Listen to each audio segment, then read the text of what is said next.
Europe की गोरी महिलाओं को एक भारतीय गांव के पुरुषों के शुक्राणु क्यों चाहिए?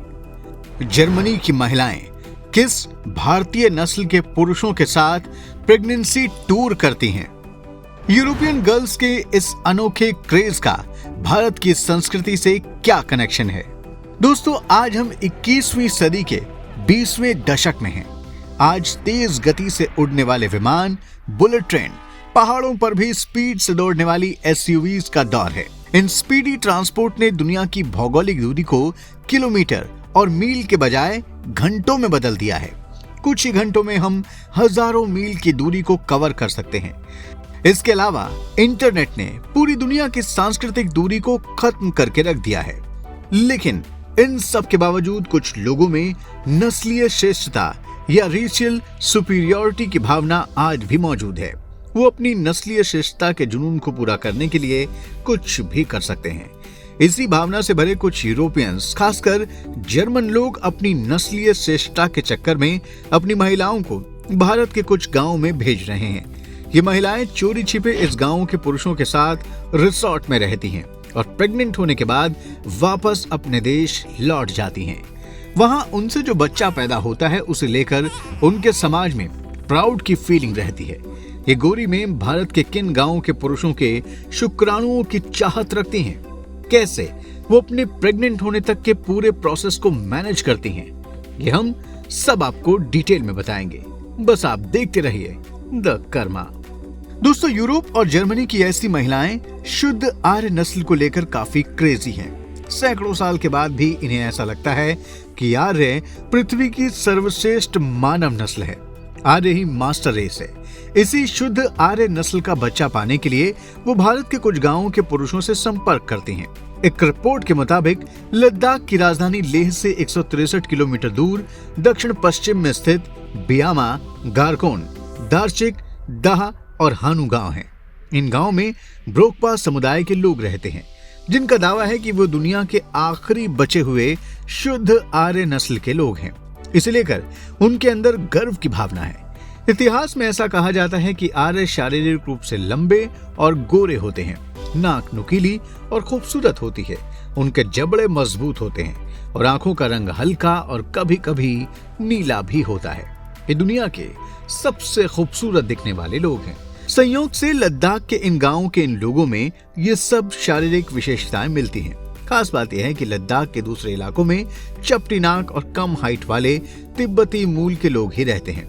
बस इन्हीं कुछ गांवों में आर्यों जैसे लोग हैं। इंटरनेट के इस दौर में जैसे ही ये खबर यूरोप के देशों, खासकर जर्मनी में पहुंची, तो वहां से कई लोग इन गांवों का दौरा करने के लिए पहुंच गए।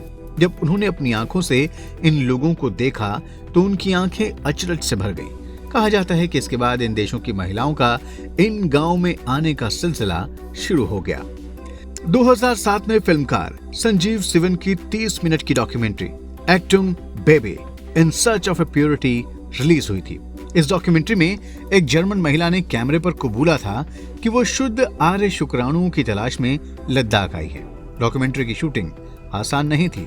सिवन ने एक भारतीय कर्नल की मदद से लेह के एक रिजॉर्ट में ब्रोकपा आदमी के साथ छुट्टी मना रही एक जर्मन महिला का पता लगाया।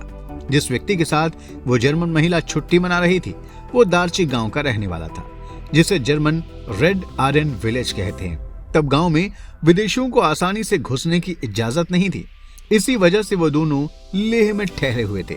सिवन को दोनों के साथ घूमने की सीक्रेट फुटेज शूट करनी पड़ी और फिर महिला को बात करने के लिए राजी करना पड़ा। जर्मन महिला की तस्वीर को ब्लर करना पड़ा, लेकिन ब्रोकपा समुदाय के व्यक्ति को इस बात से कोई फर्क नहीं पड़ रहा था कि उसका वीडियो बन रहा है। उसे महिला से इसकी एवज में मोटी रकम और परिवार के लिए महंगे गिफ्ट मिले थे। डॉक्यूमेंट्री में महिला बताती है कि एक आर्यन बच्चे को जन्म देने के लिए इतनी दूर यात्रा करने आने वाली वो पहली जर्मन महिला नहीं है और ना ही आखिरी। वो बताती है कि कैसे इस प्रेगनेंसी टूरिज्म के पीछे एक पूरा ऑर्गेनाइज सिस्टम काम कर रहा है, लेकिन उसने इस बारे में डिटेल में कुछ नहीं बताया। वो कहती है कि मैं जो कर रही हूँ वो गलत नहीं है, मैं जो चाहती हूँ उसके लिए पेमेंट भी कर रही हूँ। दोस्तों, बीबीसी की एक रिपोर्ट में भी एक ब्रोकपा दुकानदार ने दावा किया था कि कुछ साल पहले उससे एक जर्मन महिला मिली थी। दोनों साथ में लेह के होटल में रहे थे। वह महिला प्रेग्नेंट होने के बाद जर्मनी वापस चली गई थी। दोस्तों, ब्रोकपा लोगों का ये नाम लद्दाख के रहने वाले तिब्बती मूल के लोगों ने दिया है। ब्रोकपा का अर्थ होता है घुमंतु। ये ब्रोकपा अपने आप को शुद्ध आर्य मानते हैं। आर्यों की तरह ये भी प्रकृति के पूजक हैं। घोड़ों को अश्व और सूरज को सूर्य कहते हैं। इनके संख्याओं का उच्चारण भी संस्कृत भाषा की संख्याओं वाले ही हैं। इन लोगों में बलि प्रथा भी प्रचलित है, जैसा कि ऋग्वेद में भी उल्लेख है। ये गाय की जगह बकरी के दूध और घी का इस्तेमाल करते हैं। शायद ऊंचे पहाड़ी इलाकों में रहने के कारण इन्हें गाय छोड़कर बकरी पर निर्भर रहना पड़ा हो। लद्दाख में बसे इन तथाकथित आर्यों के बारे में ये भी कहा जाता है कि ये सिकंदर के साथ भारत आए थे और फिर वापस ना जाकर इन्हीं गांवों में बस गए। दोस्तों, ब्रोकपा लोग खुद को शुद्ध आर्य नस्ल के आखिरी बचे हुए लोग बताते हैं। उनके समाज में अपनी नस्लीय शुद्धता को बनाए रखने के लिए कई सामाजिक नियम भी हैं। दोस्तों, ये लोग अपने को शुद्ध आर्य जरूर मानते हैं, लेकिन अब तक इसको लेकर कोई शोध नहीं हुआ है। न ही इनका किसी तरह का डीएनए टेस्ट हुआ है और न ही कोई अन्य वैज्ञानिक जांच की गई है। इसके बावजूद जर्मनी समेत यूरोप के अन्य देशों से महिलाएं यहाँ आती रही हैं। वो यहाँ इसी वजह से आती हैं कि जिससे शुद्ध आर्य बीज ग्रहण कर सके, ताकि उनके होने वाले बच्चों का रंग रूप उन्हीं लोगों जैसा हो जाए। इसी वजह से इसे प्रेगनेंसी टूरिज्म का नाम दिया गया है। दोस्तों, इंटरनेट के आने से पहले ब्रोकपाओं को लेकर कोई खास क्रेज नहीं था। इंटरनेट के प्रसार के बाद लद्दाख के गांव में जर्मन महिलाओं के आने के किस्से मशहूर हुए। बताया जाने लगा कि जर्मन महिलाएं शुद्ध आर्य बीज के लिए ब्रोकपाओं के गांव में आती हैं। 2017 में भारतीय सरकार के आईटीबीपी ने ब्रोकपा समुदाय के कुछ लोगों और उनके गांवों की तस्वीरें शेयर करते हुए लिखा था कि लद्दाख स्थित दुर्लभ रेड आर्यन का घर, दार्चे गांव में ऐतिहासिक ब्रोकपा आदिवासी समुदाय। कई रिपोर्ट्स में प्रेगनेंसी टूरिज्म को लेकर दावा किया गया है, लेकिन बहुत से लोगों का यह भी मानना है कि ये केवल उस समुदाय को बदनाम करने की साजिश है।